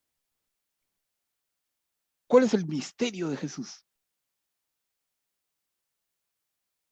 El misterio de Jesús encierra la idea de que ¿quién es Jesús? Es algo que no sabe la gente. Ni siquiera sus discípulos. Lo van a ir descubriendo poco a poco. Y justamente el sentido de la primera gran parte del Evangelio según Marcos, que estamos empezando a leer, es esa, ¿no? La gran pregunta, ¿y quién es Jesús? Y perdón, me corrijo, no solamente la primera, de todo el Evangelio según Marcos. Uno de los grandes propósitos de Marcos en este relato de 16 capítulos es responder a la pregunta, ¿y quién es Jesús? O sea, Jesús es un misterio. Y él va a revelar el misterio. Y como en toda obra, tú vas a ir conociendo y desvelando el misterio de a pocos, en la medida en que vas avanzando de página en página, de capítulo en capítulo y hasta el final, ¿no? Entonces, al final de la obra, debe aclararse todo y decir, ok, ¿cómo era esto, no? Pero al comienzo, que estamos al comienzo, Jesús es un misterio. Pero ¿quién lo reconoce primero? Como dice nuestra hermana, el enemigo, el demonio.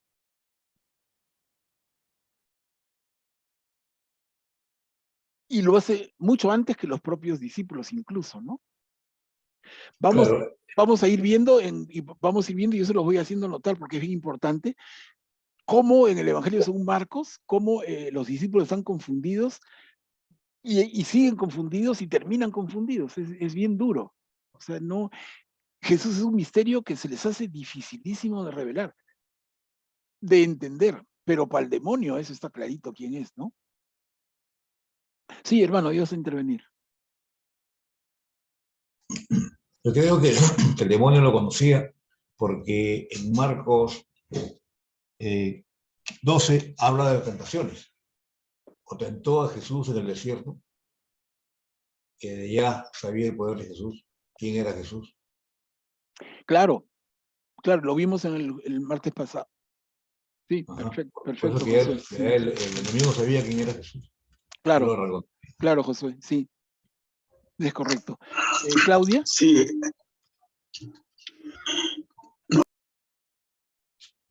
Claudia Figueroa ha levantado su mano. ¿Claudia? Sí, Claudia Figueroa. Buenas noches, hermano. Lo que me llama la atención a mí de esta lectura es que presenta 2 veces la palabra autoridad, porque Jesús enseñaba con autoridad, ¿no? Y luego dice, enseña de una manera nueva, llena de autoridad. Y ellos quedaban asombrados por eso, ¿no? ¿Qué se puede decir al respecto a esto, hermano? A ver, lo voy a marcar para que todos lo tengan. ¿Alguien que quisiera responder o dar una opinión sobre esto que plantea nuestra hermana Claudia? La pregunta puntual, ¿no? ¿A qué se refiere esta autoridad de Jesús? Que en ese tiempo tenían que tener mucha autoridad, porque acá dice, les enseñaba como quien tiene autoridad y enseña de una manera nueva llena de autoridad. O sea, prácticamente las dos oraciones subrayadas con amarillo son las que más importancia tienen y ahí nos está dando a conocer que ahí, ahí en ese tiempo había mucha autoridad. A ver, Juliano, está bien, pero hay más. O sea, ¿cuál es esa autoridad de Jesús? Man, está levantando la mano. Adelante. Sí, bueno, iba a hacer una pregunta dentro de lo que, bueno, tú consideras que es literal lo que estoy leyendo, pero de todas maneras lo voy a hacer. Hablan de que Jesús le quita los demonios, ¿no? A una persona que está en la sinagoga, o sea, están en la sinagoga. Y ahí, bueno, se supone en la sinagoga va pues todas las personas de alguna manera, digamos, más puras o de quizás en una situación más, que podemos decir, más preparados, ¿no? Para escuchar la palabra. Entonces, ¿cómo es que ahí encuentra un demonio? Primera pregunta. La segunda, que hablan de que por fin de autoridad, bueno, es lo mismo, porque ellos bueno, no es lo mismo, perdón, sino que la gente escucha a los escribas. Los escribas eran estudiosos de la Biblia, ¿no es cierto? Entonces ellos escuchan a los escribas y al escuchar a Jesús lo comparan posiblemente con lo que pregonan los escribas y encuentran en él una cosa distinta. Por eso que dice, es una nueva doctrina. ¿Qué es esto, no? Parece que la palabra de Jesús les comienza a cambiar la vida. Sí. Bueno, más o menos eso es lo que sí, muy bien, pienso, Germán. ¿no? Muy bien. Perfecto, vamos a complementarlo, pero hay personas que, a ver. Hay 4, primero Diana, luego Jackie, María Cristina y Glenn. Ya, a ver si vamos entrando. Yo entiendo que Jesús tiene clara la autoridad que el Padre le ha dado para enseñar en base a lo que él desde la eternidad sabe, ¿no? Porque él siempre existió, él sabe que es Dios y con esa autoridad que el Padre le delega de atar y desatar todo en la tierra como en el cielo, como dicen en algunas partes, es que lo hace, ¿no? Perfecto, Diana. Entonces vamos tocando el tema como respondiéndonos entre nosotros. Miren qué lindo. Germán plantea el tema, Diana contesta y dice la autoridad de Jesús. Viene la autoridad de que Él es Dios. A ver, vamos por ahí porque estamos, como dicen los niños en los juegos. Ya no solamente caliente, acá decimos hirviendo, ¿no? Ya estamos, pero en el punto. A ver, pero vamos escuchándonos. Adelante. Jackie, gracias Diana. Buenas noches. Justo lo que iba yo entiendo de que Jesús les hablaba sentían que hablaba con autoridad porque Él es Dios. Él les nos vino a dejar su mensaje, o sea, a enseñarnos cómo deberíamos de vivir. Por eso pienso que Él hablaba con toda autoridad porque como nos enseñaste en otras clases, Jesús es Dios. Claro. ¿no? Es nuestro divino Señor. Claro. Bien, Jackie. Bien, vamos a apuntalar ahí entonces. Por ahí estamos caliente, hirviendo. A ver, ¿alguien más? Cristina. Sí, buenas noches. Bueno, mi opinión es la misma de los anteriores, bien parecido, de que Jesús hablaba con autoridad porque era hijo de Dios Padre, con conocimiento, ¿no? Por ejemplo, tú, Manuel, hablas con autoridad hacia nosotros porque tienes el conocimiento para impartirnos lo que es el estudio de la Biblia. Esa es mi humilde opinión. No, muy bien. Gracias, Cristina. Gracias. Hay más manito. A ver. Glenny y luego Luisa. Sí, buenas noches. Yo pienso que Jesús nos hablaba o hablaba siempre con autoridad y lo hace hasta hoy. Es porque su vida y sus palabras eran muy congruentes. No había nada en su corazón de qué juzgarlo, pues él era un Dios que estaba sin el pecado. Entonces, humano como nosotros, pero era el Dios, ¿no? Entonces, eso mismo le daba a él esa autoridad para poder hablar y llegar hacia la humanidad. De acuerdo, Glenny. Después viene Luisa. Mi opinión, mi breve opinión es que Jesús, cuando hablaba con autoridad, lo hacía porque lo que él decía se realizaba, sus órdenes funcionaban, digamos, ¿no? Él decía a los espíritus inmundos salgan con autoridad y salían, o sea, lo que él decía se realizaba. Gracias, Luisita. Silvia. Uy, más manos, qué lindas manos, de verdad me encanta que haya participación. Silvia. Aquí. Buenas noches. Pienso que, o sea, concuerdo con muchas de las cosas que dicen los hermanos, pero creo que también era porque, si bien Jesús sabía quién era, ¿no? Tenía el conocimiento, sabía para qué venía, por qué lo había mandado su padre, tenía eso él, pero también buscaba las palabras para poder llegar a la gente y, como decían, pues era congruente lo que decía con lo que hacía. Y entonces eso era más fácil de entender por las personas que ante las cuales él recién se revelaba, recién llegaba y lo veían así. Eso era, gracias. Gracias, Silvia. Luz. Sí, yo creo que Jesús trajo una nueva forma de enseñar. Como lo dice ahí, dice, hace dice, y no como los escribas. Yo creo que fue un revolucionario de su época, trajo una forma de enseñar que todos se quedaban admirados de cómo lo hacía con esa autoridad. Gracias, Luz. Rosa María. Buenas noches.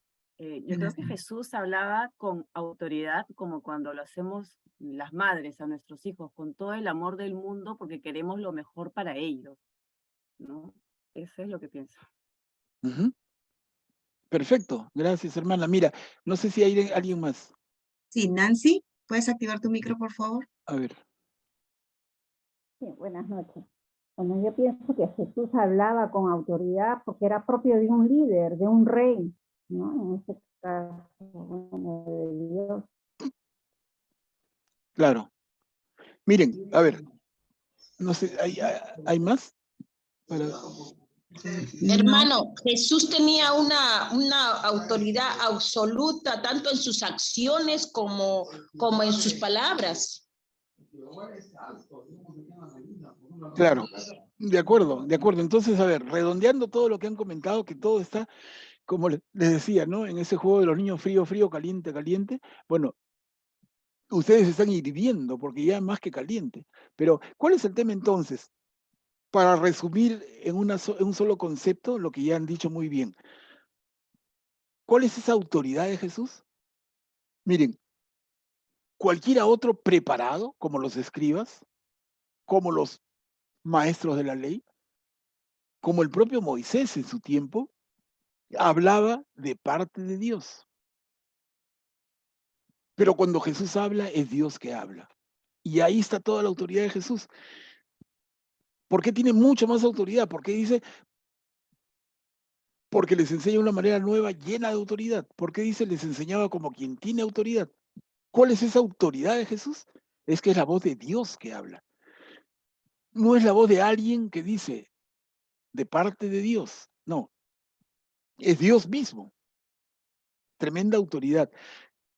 ¿Y cuánto transmite en seguridad, en serenidad esa palabra?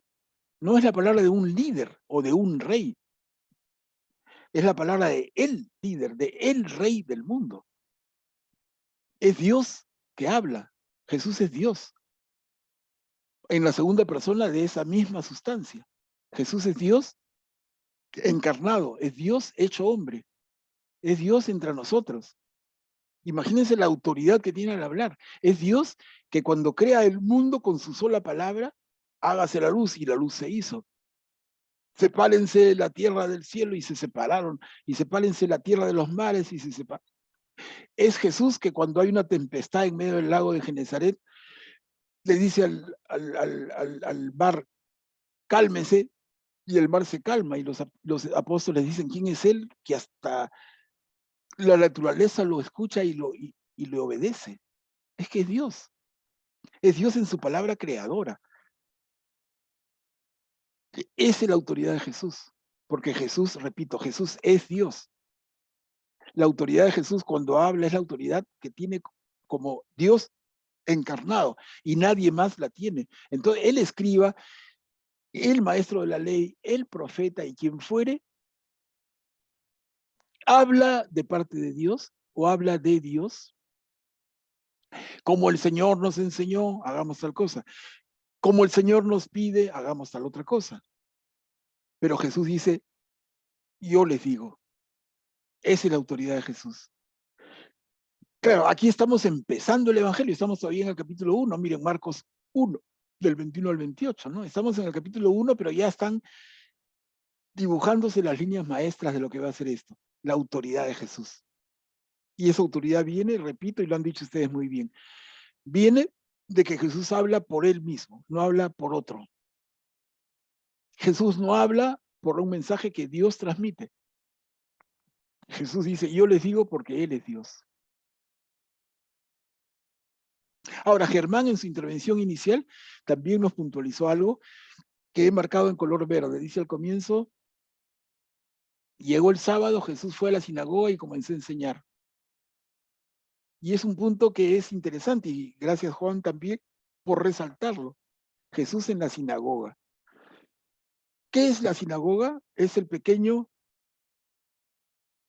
lugar de reunión de los judíos en una ciudad determinada. Los judíos tienen un templo, uno solo, en Jerusalén, en el monte de Jerusalén, ¿no? Pero en cada ciudad tienen sinagogas, que son lugares de reunión. Vendría a ser el equivalente en nuestra iglesia actual del siglo XXI a los templos. Por ejemplo, yo soy de Miraflores y tengo acá a 2 cuadras de mi casa la parroquia de San José. Muchos de ustedes, si no todos, pero muchos están por la zona de La Molina y tienen su parroquia Inmaculado Corazón. Entonces, vendría a ser el equivalente de nuestra sinagoga, nuestra iglesia local, nuestro templo local, ¿no? Pero está para la iglesia, el gran templo sería el Vaticano y la iglesia de San Pedro, ¿no? Entonces los judíos tienen el templo en Jerusalén, pero en cada ciudad tienen pequeñas sinagogas. La sinagoga está a cargo de un fariseo y en la sinagoga se reúnen a aprender de la palabra de Dios. Y Jesús, como buen judío, porque Jesús nació judío, creció judío, de madre judía que fue María, en una comunidad judía, con una absoluta formación en la cultura y la fe judía. Y entonces, ¿dónde enseña Jesús? En la sinagoga, que es el lugar de los judíos. Y les digo, si Jesús no hubiera sido judío, no lo dejaban entrar. Cuando Jesús lo dejan entrar a la sinagoga y le dan el uso de la palabra en ese lugar de ellos, es porque aceptan que Jesús es uno de ellos. Yo les digo, a ver, algunos de ustedes, hermanos, yo mismo, que soy católico peruano, me voy a una sinagoga y a ver si me dejan entrar y me pongo a hablar a ver si me dejan hablar. O sea, aguanta, ¿qué es eso, no? Entonces Jesús tiene esta llegada porque Jesús es judío y se está dirigiendo a judíos que están en la sinagoga. Y eso lo sabemos, los primeros seguidores de Jesús van a ser judíos que se van convenciendo del mensaje de Jesús. Entonces Jesús especialmente enseña en la sinagoga los sábados. Miren, llegó el sábado, fue a la sinagoga y comenzó a enseñar. Y vamos a ver eso a cada rato, ¿eh? En todo caso, esto sirve como una alerta, encendemos una luz, pero cada vez que veamos Jesús en la sinagoga, seguramente haremos una mención. Miren a dónde está Jesús. Es bien interesante. A ver, Ok, ya no hay más manitos. Seguimos entonces. Avancemos un poquito que ya la hora nos va ganando. Es bravo. A ver. Marcos 1:29. Jesús la tomó de la mano y la levantó. ¿Alguien que nos ayude? Yo leo, maestro. Adelante, Juliano, gracias. Jesús la tomó de la mano y la levantó. MC 1,29-31. MC Cuando Marcos. salió, Evangelio según Marcos, Marcos, sí, por eso no hay que decir MC. Es Evangelio según ya, Marcos, pero no lo digas si quieres. ya. Marcos 1,29-31. Cuando salió de la sinagoga, fue con Santiago y Juan a casa de Simón y Andrés. La suegra de Simón estaba en cama con fiebre, y se lo dijeron de inmediato. Él se acercó, la tomó de la mano y le hizo levantar. Entonces ella no tuvo más fiebre y se puso a servirlos. Gracias, Juliano. Texto pequeñito, ¿no? Esta es una perícopa, miren. Una perícopa breve, pero esto es una unidad de texto, ¿se dan cuenta? Son solamente 3 versículos del primer capítulo. Eso como mención a lo que era perícopa. Bueno, pero regresamos. ¿Alguien que nos dé un alcance, por favor, a esto? Que esto es un milagro. ¿Pero qué quiere decirnos? Que los milagros se pueden hacer realidad, que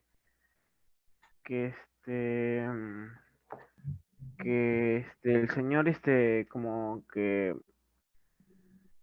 o sea, hizo que un milagro sucediera, y también hizo sanar a la suegra, que cuando se levantó ya no tenía fiebre ni nada, sino que... Claro, no, pero eso, Juliano, eso no estamos interpretando nada, eso es lo que dice, pues. Pero ¿qué te dice eso? Para todos, ¿no? ¿Qué quiere decirnos el evangelista Marcos, el agiógrafo, detrás de esto? No es que me digan lo mismo que ya estamos leyendo, que son 3 líneas, ¿no?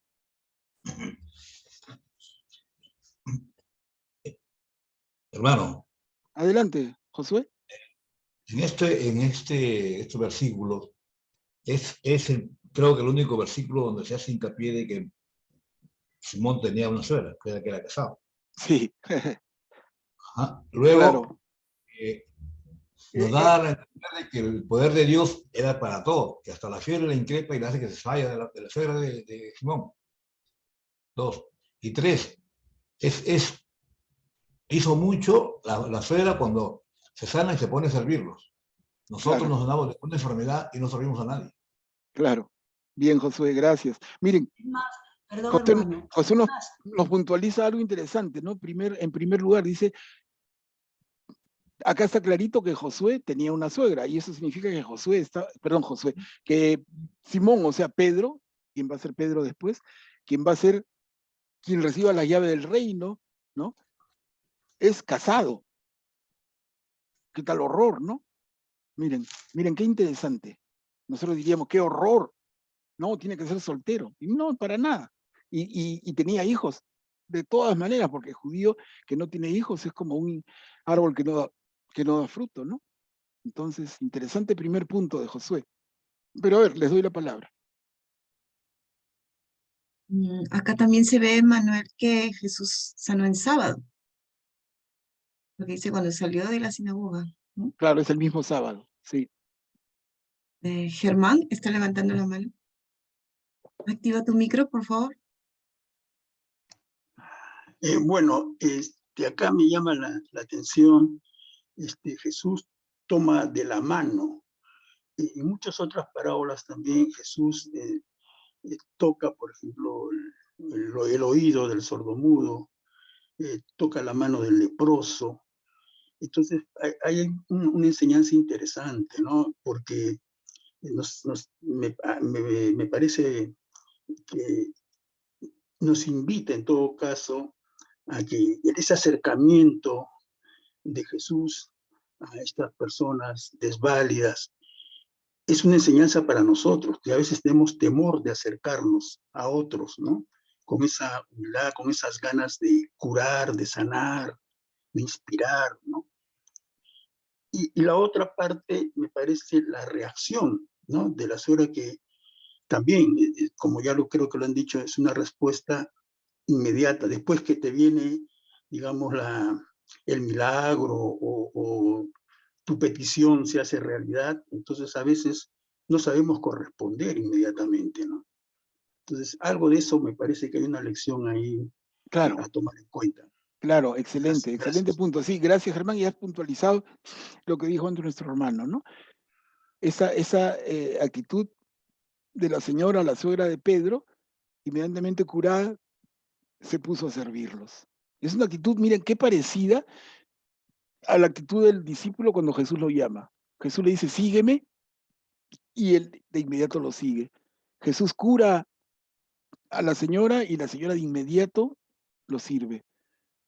Lo sigue, lo sirve. Miren la respuesta del cristiano. Beatriz, adelante. Sí, hay en esta parte también en la que dice, la suegra de Simón estaba en cama con fiebre y se lo dijeron de inmediato.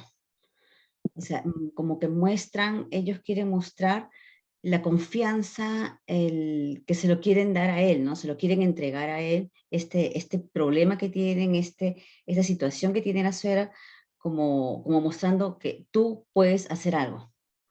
Tú puedes actuar a esta situación. A Jesús, Ajá, ¿no? ajá. Claro. Bien, hermana, gracias. Sí, perfecto. Y solo para añadirles, he resaltado en amarillo, y la hizo levantar. Miren, el verbo levantar en castellano, no, todos tenemos claro a qué se refiere, ¿no? Pero recordemos que esta es una traducción del griego de hace 20 siglos.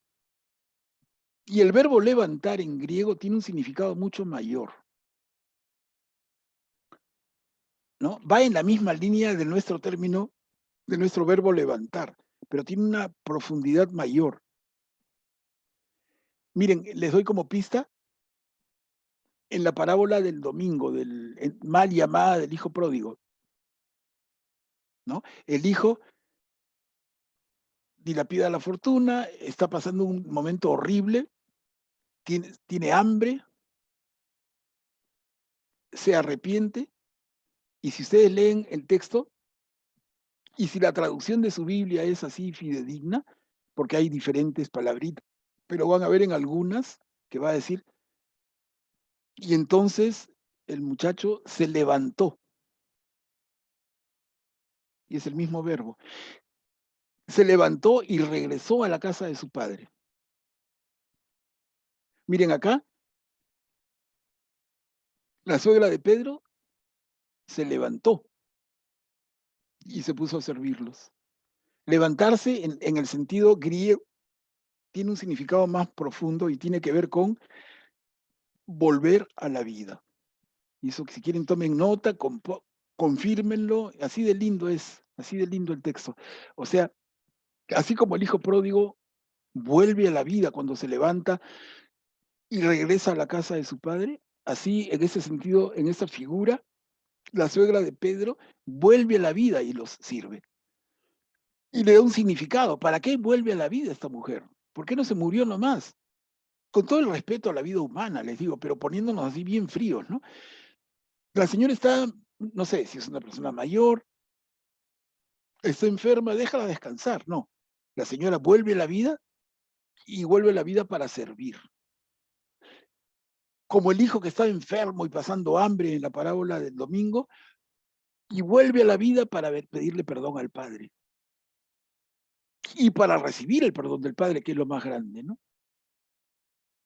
Porque lo más grande está no solo ni principalmente en pedir perdón, sino en recibir el perdón. Entonces el hijo recibe el perdón, la mujer vuelve a la vida para servir al Señor. Miren cómo se puede encontrar tanta más profundidad en estas brevísimas líneas. Adelante, Beatriz. Entonces podemos hablar que la señora que estaba como muerta, ¿no? Como menciona, pero ahora hay una conversión de esta persona. Claro. ¿No? Hay una conversión porque justamente estaba muerta o estaba prácticamente muerta, ¿no? Prácticamente muerta, que les entregan al Señor Jesús. El Señor Jesús la levanta, como decir, te sacó de donde ya estás, ya pues ya no hay nada de ti. Y ahora te devuelvo la vida y ahora eres otra persona, porque ella inmediatamente de esto comienza a servir, entonces es otra persona. Entonces resumo como que es una conversión. Claro, claro, Beatriz. Y como les digo, no perdamos de vista esto, ¿no? ¿Para qué? ¿Para qué vuelve la vida? Para servir al Señor, para servir al otro. Y eso es lo lindo y lo trascendente de la mirada cristiana. ¿Para qué las cosas, no? ¿Por qué ocurre esto? ¿Con qué finalidad ocurre esto? ¿Con qué finalidad tienes una nueva oportunidad? Para que en esta ocasión, con toda decisión y toda firme voluntad, te pongas al servicio de los demás, te pongas al servicio de Jesús. Y eso corresponde a nosotros. Si hiciéramos lección divina, entonces, ok, ahora entiendo lo que quiere decir Marcos, pero ¿y a mí qué me dice? ¿Y a mí qué me hace decir? ¿Y a qué me lleva a actuar? ¿Cómo me lleva a actuar? Mira, ya estamos de noche, hoy día martes, pero mañana miércoles me voy a levantar y ¿qué voy a hacer? ¿Mi día va a ser igual que el de hoy y el de ayer o va a ser diferente? ¿De qué manera me voy a levantar y me pongo al servicio? ¿De qué manera me levanto y lo sigo? ¿Se dan cuenta cómo se puede sacar mucho más el jugo a ese limoncito? No solamente es exprimirlo a la mitad, sino exprimirlo todo, ¿no? Y ese ejercicio es al que los invito y al que nos invita la iglesia, ¿no? Estamos tomando esto como un ejemplo adicional. Bueno, hermanos, de verdad que el tiempo nos gana. Miren, ya otra vez son más de las 9:30. Solamente acá añadir algo, acá, tatán. No. Dejémoslo ahí. Más bien, quería puntualizarles algo del martes pasado. Hemos visto cuando Jesús se bautiza. Vuelvan a mirarlo, porque es una paginita, 2 paginitas el texto, nada más. Hemos avanzado poquísimo, pero vuelvan a mirar cómo Juan el Bautista se refiere a Jesús y luego Jesús sale de las aguas y hay una voz del cielo que dice. Entonces, Juan el Bautista habla de Jesús y Dios Padre habla de Jesús. 2. Vamos a ver eso 2 veces más a lo largo de este evangelio, pero les digo para que vayan poniendo especial atención también en ese detalle, porque a la mitad del evangelio, con ocasión de la transfiguración, vamos a ver otra vez 2 voces sobre Jesús, y al final, cuando Jesús muere en la cruz, vamos a ver 2 voces, una terrena y otra divina, digamos así. Entonces busquen eso para que no se nos vaya pasando. Y hermano, y hasta aquí llegamos porque nos ha ganado la hora lamentablemente. Acá voy a marcar para no perdernos nunca y les hago recordar para la próxima.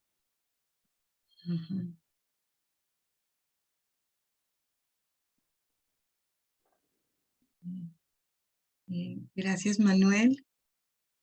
Por favor, antes de retirarnos, tenemos que hacer la oración de gracias al Señor. ¿Alguien se anima, por favor, a hacer una oración por el día de hoy?